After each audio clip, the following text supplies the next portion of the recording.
नमस्कार दर्शकों, स्वागत है आपका मेरे इस छोटे से न्यूज़ चैनल पर।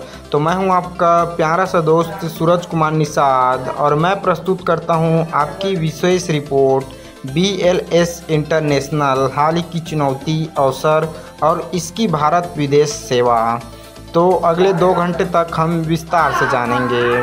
पहला टॉपिक है BLS इंटरनेशनल के खिलाफ MEA ने 2 सवाल की बंदी लगाई है, इसके कारण प्रभाव और प्रतिक्रियाएं देखेंगे। दूसरा वित्तीय रिपोर्ट, स्टॉक मार्केट प्रतिक्रिया और भविष्य की संभावनाएं। तीसरी है BLS के बड़े ठेके और अनुबंध UIDAI अन्य देशों में विस्तार। चौथा है उपभोक्ता शिकायतें, विवाद और आलोचनाएं। पांचवा है विश्लेषण और निष्कर्ष। तो चलिए शुरुआत की ओर बढ़ते हैं। हमारा पहला खंड है EMEA की बंदी और विवाद। चलिए देखते हैं इसको। अब सबसे पहले हम बात करेंगे उन बड़ी खबर की जिसने BLS इंटरनेशनल की छवि को झंझोर दिया है, यानी EMEA। भारत की विदेश मंत्रालय ने BLS को 2 सालों के लिए नए टेंडरों में भाग लेने की प्रतिबंधित किया है। MEA की ओर से आदेश जारी किया गया है कि BLS इंटरनेशनल अगले 2 वर्षों तक किसी भी नए tender, diplomatic mission, Indian mission, abort आदि में भाग नहीं ले सकेगा। BLS ने सफाई दी है कि यह बंदी केवल नए ट्रेडरों पर प्रभाव डालेगा और मौजूद चल रही परियोजनाएं, एक्साइटिंग कॉन्टेक्स्ट प्रभावित नहीं होंगी। इस कार्रवाई का औपचारिक कारण अभी सार्वजनिक नहीं किया गया है। मीडिया रिपोर्ट में कहा जा रहा है कि यह आवेदनकर्ताओं की शिकायतों, कानूनी मुकदमों आदि से संबंधित हो सकता है। तो अब दूसरा प्रभाव और प्रतिक्रिया। इस खबर के बाद BLS इंटरनेशनल के शेयरों में भारी गिरावट आई है। लगभग 18% तक गिरावट दर्ज की गई। निवेशकों ने इसे नकारात्मक रुझान माना। दूसरी ओर कंपनी ने कहा है कि वर्तमान संचालन प्रभावित नहीं होंगे। विशेषज्ञों का मानना है कि यह निर्माण BLS की अंतर्राष्ट्रीय सेवा और विस्तार योजना को बाधित कर सकता है। BLS के पास विदेशों में वीज़ा, पासपोर्ट, नागरिकता सलाह और सेवा आउटसोर्सिंग आदि से जुड़े कई अनुबंध हैं। यदि MEA ट्रेडिंग प्रतिक्रियाओं से BLS बाहर हो जाए तो भारत के विदेश मिशनों में वीज़ा एवं संविधान कुल सेवाएं पर दूसरा प्रदाता आ सकता है। इससे ग्राहकों को वीज़ा एप्लीकेशन को प्रतिक्रिया, बदला, सेवा प्रदाताओं की विविधता आदि का सामना करना पड़ सकता है। आलोचनाओं का कहना है कि इस तरह की पाबंदी प्रतिद्वंदियों को अवसर दे सकती है और BLS की प्रतिष्ठा को धक्का पहुंच सकती है। तो दोस्तों, आपने देखा भूमि पृष्ठ का यह कारण। तो अब हम बारी लेते हैं BLS इंटरनेशनल के वित्तीय हालात और शेयर बाजार की प्रतिक्रिया की। FY26 में BLS ने 711 करोड़ का राजस्व दर्ज किया है। यह पिछले वर्ष की इसी अवधि की तुलना में लगभग 44% की वृद्धि को दिखाती है। उसी अवधि में कंपनी का PAT शुद्ध लाभ 181 करोड़ तक रहा, जिसमें लगभग 50% की बढ़ोतरी हुई। पिछली तिमाही Q4 FY25 में कंपनी का PAT 145.2 करोड़ था। यह पिछले वर्ष की तुलना में 70% अधिक था। राजस्व वृद्धि 54% की रही। इस रिपोर्ट में प्रकाश के बाद BLS के शेयरों में तेजी आई। निवेशकों ने इसे सकारात्मक संदेश माना, लेकिन MEA की बंदी की घोषणा के बाद शेयरों में तेज गिरावट आई है। इसी तरह से कंपनी का शेयर उतार चढ़ाव का सामना कर रहा है और निवेशकों के बीच अनिश्चितता बनी हुई है। इस आंकड़े में यह स्पष्ट है कि BLS की ऑपरेशन वृद्धि व वित्तीय मजबूती अच्छी रही है। लेकिन नीति व नियामक जोखिम जैसे EMEA बंदी इस सफलता को खतरे में डाल सकते हैं। यदि बंदी अवधि लंबी हुई या बढ़ाई गई तो राजस्व स्रोतों पर प्रतिबंध हो सकता है। यदि BLS नई योजनाएं उत्पाद विदेशी विस्तार करना चाहे, ये चुनौती उनकी प्रगति को प्रभावित कर सकती है। हम भविष्य की संभावनाओं पर आगे चर्चा करेंगे। सबसे प्रमुख है BLS इंटरनेशनल को मिला UIDAI भारतीय विशिष्ट पहचान अधिकरण का अनुबंध 2.005.35 करोड़ का ठेका। तो गाइस ये रहा था। तो इस अनुबंधन के तहत BLS देश भर में डायरेक्ट लेवल आधार सेवा किरदार ASKS संचालित करेगा, जिससे आधार नामांकन, अपडेट, बायोमेट्रिक, जनसांख्यिकी आदि सेवाएं शामिल हैं। यह सेवा 6 वर्षों के लिए दी जाएगी।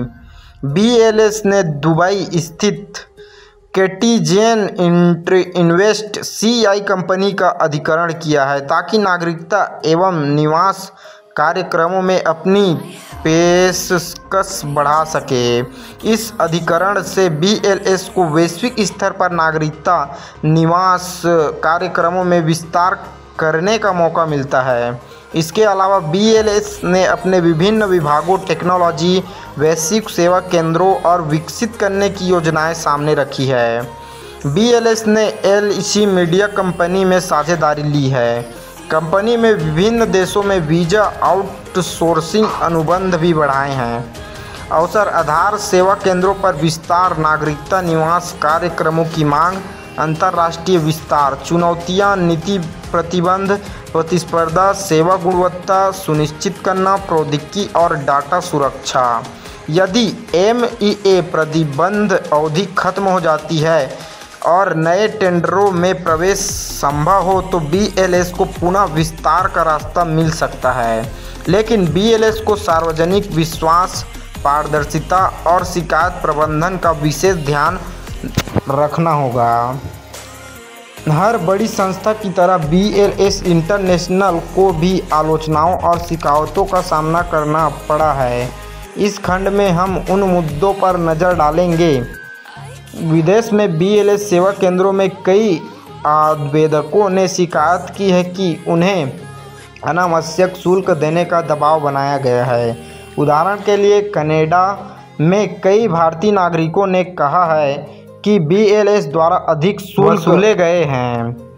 BLS की आधिकारिक वेबसाइट पर क्राइम एडवाइजरी नोटिस जारी की है, जिसमें चेतावनी दी गई है कि किसी ने BLS का नाम लेकर फ़ोन कॉल कर उच्च शुल्क वसूलने की कोशिश की है।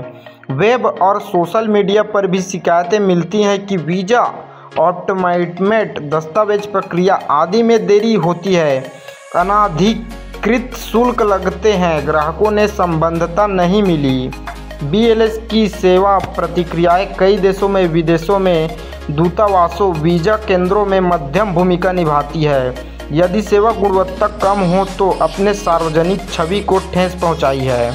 पाबंदी जैसे सरकारी कदमों की आलोचना इस बात की ओर संकेत करती है कि सिस्टम में पारदर्शिता, शिकायत निवारण और जवाबदेही की कमी रही हो सकती है। कंपनी को यह चुनौती है कि वह अपने संचालन को और अधिक ग्राहक केंद्री बनाए, शिकायत तंत्र मजबूत करे और सरकारी मानकों के ऊपर खड़े रहे।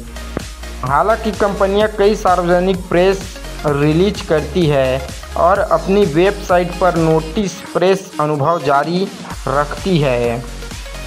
BLS के दोषों का संज्ञान और सुधारात्मक कार्रवाई करनी होगी, जैसे शुल्क पारदर्शिता, शिकायत निवारण, ग्राहकों को सूचना देना। सेवा केंद्रों पर ऑडिट, सर्वेक्षण, तीसरे पक्ष में निरीक्षण आदि लागू करना होगा। सरकारी संस्थाओं, विदेश विभागों और ग्राहकों के बीच बेहतर संवाद बनाए रखना होगा। यदि वह ऐसा करता है तो वह सार्वजनिक भरोसा जीत सकता है और इस तरह आलोचनाएं कम हो सकती है। अंतिम खंड में हम पूरा विश्लेषण करेंगे, भविष्य की रणनीति सुझाएं और निष्कर्ष प्रस्तुत करेंगे। मजबूतियाँ, तकनीकी सक्षम सेवा मॉडल, डिजिटल प्रक्रियाएं, अंतर्राष्ट्रीय विस्तार, ठेके और अनुबंध, वित्तीय प्रदर्शन में वृद्धि, नागरिकता निवास कार्यक्रमों में प्रवेश। कमजोरियाँ, नीति नियम जोखिम जैसे सार्वजनिक शिकायतें और आलोचनाएं, सेवा गुणवत्ता आसमान हो सकती है, उच्च निर्भरता ठेकों पर। अवसर, मान्यता प्राप्त अंतर्राष्ट्रीय आधार केंद्रों पर राष्ट्रीय विस्तार, नए देशों में वीज़ा आउटफ्लोइंग सेवाएं, टेक्नोलॉजी व डेटा सुरक्षा का विस्तार। सरकार प्रतिबद्ध, डेटा में बाहर करना, स्पर्धा, अन्य प्रतिबद्ध, डेटा लीकेज, गोपनीयता जोखिम, छवि नुकसान, प्रभावकता विश्वास कर। रणनीति सुझाव, MEA प्रतिबंध अवधि समाप्त होते ही निविदाओं के फिर से भागीदारी करना, शिकायत निवारण तंत्र को मजबूत करना और पारदर्शिता बढ़ाना, सेवा गुणवत्ता सुधार, समयबद्ध प्रक्रिया, ग्राहकों को सूचना देना, डेटा सुरक्षा मानकों को उच्च बनाना, विविध राजस्व स्रोत विकसित करना, ठेकों को अतिरिक्त ब्रांड निर्माण और भरोसा बढ़ाने की रणनीति। संभावित परिणाम, यदि BLS इन सुधारों को लागू करता है तो वह प्रतिबंध के बाल पुनर्स्थापित कर सकता है, लेकिन यदि कोई नए विवाद या नीति रुकावट आती है तो उसकी वृद्धि रुक रह सकती है। ग्राहकों को विश्वास न होना, आलोचनाएं प्रतियोगी कंपनियों, ये उसके लिए चुनौती बनी रहेगी। 2 घंटे की इस विशेष रिपोर्ट में हमने देखा BLS इंटरनेशनल न केवल मजबूती वित्तीय प्रदर्शन कर रहा था, बल्कि उसके सामने नीति और सार्वजनिक दबाव जैसी चुनौतियां भी है। MEA की बंदी ने उसके भविष्य को अनिश्चितता में घेर दिया था, लेकिन अवसर अभी भी है। यदि कंपनी रणनीति सुधार और पारदर्शिता अपनाए तो वह पुनर्स्थान कर सकती है। धन्यवाद। मैं सूरज, मेरे ट्रू वॉइस न्यूज़ चैनल में से अगली रिपोर्ट फिर मिलूँगा।